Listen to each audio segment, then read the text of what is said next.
Ассаламу алейкум туғандар. Аллах Таала бардығыңызға берекесін берген болсын. Туғандар, 2 күнден бері бір туғандар бізге жекелікке Анжелика Қайратова хиджабын шешіп қойып тұр деген видеолар жөнөп жатат. Кече күнү дагы бир туғаныбыз айтып қалды.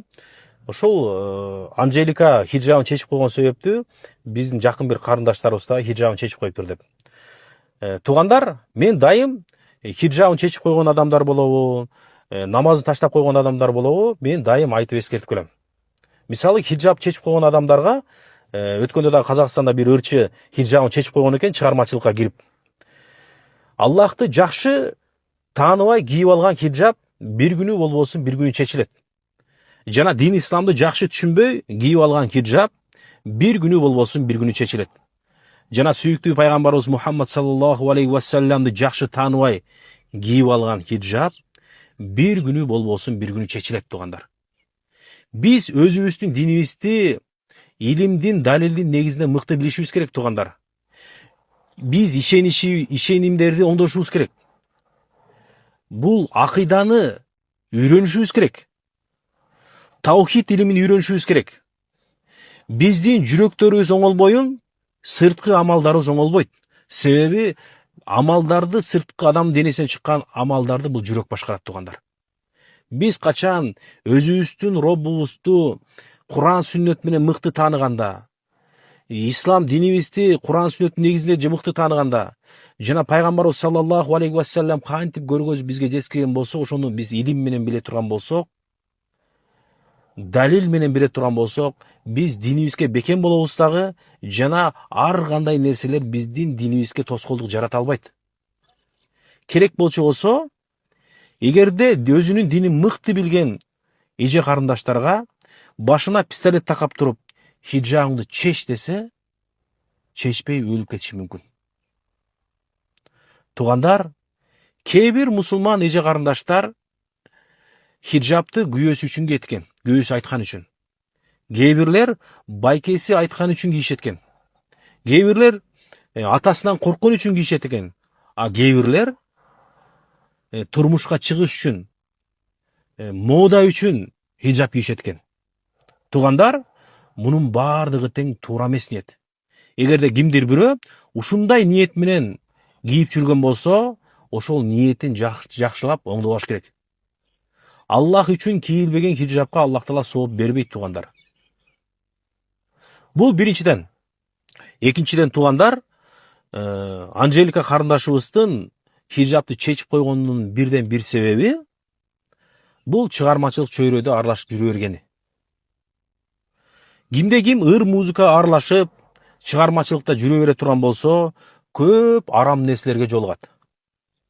Көп арам нерселерде журулушуп, аралашып жүрө бергендиктен адамдын жүрөгү карарып, каратак басып, анын ыйманы алсырап, хиджабын чечип, жана намазын таштап коюу коркунучу бар. Адам эмне болуп, ошо күнөөлөрдүн арасында жүргөн себептүү баткакка батып отуруп, арам нерселерге белчесинен батып, арам нерселер күнөө болбой калган деңгээлге жетип, адам арам нерселерди күнөө деп сезбей калат. Аллах сактасын. Ошондуктан биз дайым ыр музыка менен алектенип жүргөн, намаз окуп жүргөн эже карындаштарга дайым эскертип келебиз. Адам кантип арам аралашкан жерлерге барып, арак койгон жерлерге барып, бийлеп, намахрам аялдар аралашкан, эркек аял аралашып, бири-бири менен бийлей турган жерлерге барып, жана башка толгон токой арам аралашкан жерлерге барып, ошол жерге хиджаб кийип алып, ырдап, ошонун акчасын алып, ошол арам нерсе менен кантип азыктанат. Аллах сактасын. Жана ошондой эле туугандар, ошол Анжелика карындашыбыздын ошол хиджабын чечкенин алдында комментарийлерде хиджабчандарда лайк басып, колдогондор бар экен туугандар. Бул неден кабар берет туугандар? Аллахтын буйругун таштап, кийимин чечкен адамды сен туура кылып жатасың деп лайк басып, сеники туура деп колдогон адамдын ыйманы сообу деги? Бул эмне болгон адамдар? Тескерисинче биз кейишибиз керек эле. Карындашыбыз уяттуу жерин ачып, ауратын ачып, Аллахтын буйруганына каршы келип чечинип алыптыр деп кейгенин ордуна лайк басып аны колдогондор. Себеби ошол лайк басып колдогондор дагы ошол эртең күнү хижаптарын чечип коюу коркунучу бар. Ошондон туугандар, мына Рамазан айына кирип келип калдык туугандар.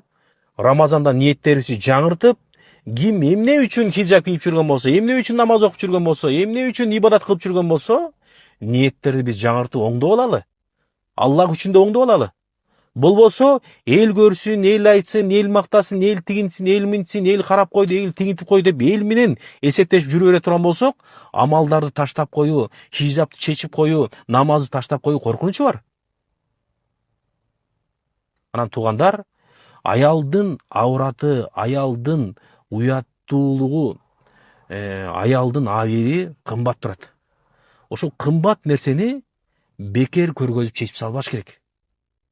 Аллах сактасын, эртең ажал келип калып, Аллах Таала биздин жаныбызды алып кое турган болсо, ошол хижаптарын чечип койгон эже карындаштарын жанын алып кое турган болсо, эртең анын уяттуу жерлерин кепин менен жапканга туура келет. Биздин ислам динибиз тирүүлөрдүн абийирин, уяттуулугун сактап эле токтолбостон, адам өлгөндөн кийин анын денесин, уяттуу жерин бөтөн эркектерге көргөзбөш үчүн сактап койгон кепин менен урап. Баарыңыздар билгендей, мүрзөгө барганда ошол өлгөн, бул дүйнөдөн өткөн аял кишинин денесин көргөзбөстөн үстүнөн килем менен жаап узатабыз. Не үчүн? Ал өлүк болсо дагы анын абийири, уяттуулугу сакталган. А тирүү адамдыкычы андан 100 эсе сакталган. Ошондуктан тирүү кезимде хижаб кийип, уяттуу жерибизди жаап, кыргызда жакшы сөз бар эмеспи? Эсиң барда этегиңди жый деген. Жана ошондой эле баардык эже карындаштарга кайрылат элем. Биз хижабты кие турган болсок, биз бир гана калыс Аллахтын ыраазычылыгы үчүн киели. Бирөө үчүн эмес, мода үчүн эмес, ата айткан үчүн, байке айткан үчүн, күйөө айткан үчүн эмес. Чын ыкластан бул ибадат, Аллахтын буйруган парзы деп киели.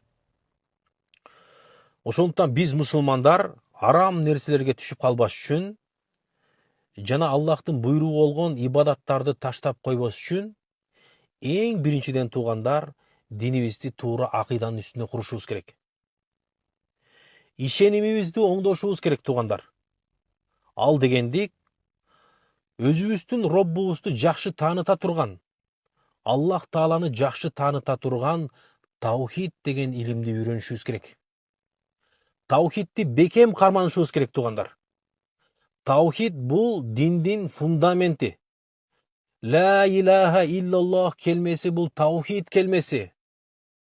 Эгер биздин фундамент таухидибиз бекем болсо, намазыбыз кулабайт, хижабыбыз кулабайт, Аллах буйруган бардык амалдар кулабайт. Жана Аллах тыйган арам нерселерге түшүп калуудан биздин таухидибизди кармануубуз сактайт. Бизди байлык, бийлик азгыра албайт. Бизди атак даңк азгыра албайт. Миллион подписчик азгыра албайт. Жана $1 миллион азгыра албайт. Биздин максатыбыз убактылуу жашоодо, жалган жашоодо жакшы амалдарды кылып, Аллахтын ыраазычылыгына умтулуп, Аллахтын ыраазычылыгын гана көздөп, түбөлүктүү бейишке гана умтулуу болуп калат. Аллахтын жүзүнө умтулуу болуп калат. Аллах Таала бардыгыбызга акыйкатты акыйкаттай көргөзүп, ага амал кылуучулардан кылсын, жалганды жалгандай көргөзүп, аны таштоочулардан кылсын. Ассаламу алейкум.